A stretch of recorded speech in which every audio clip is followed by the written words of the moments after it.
This real-life blizzard footage was filmed in eastern Iowa by storm chaser Bryce Link.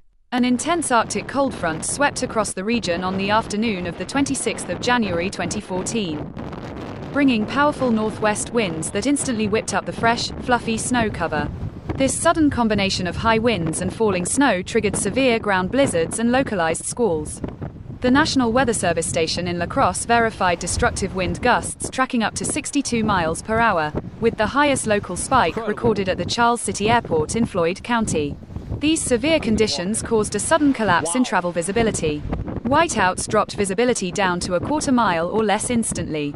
Continuous blowing snow created massive drifts measuring 8 to 10 feet high. Frigid air behind the front caused temperatures to plummet, sending wind chills down to minus 40 degrees Fahrenheit.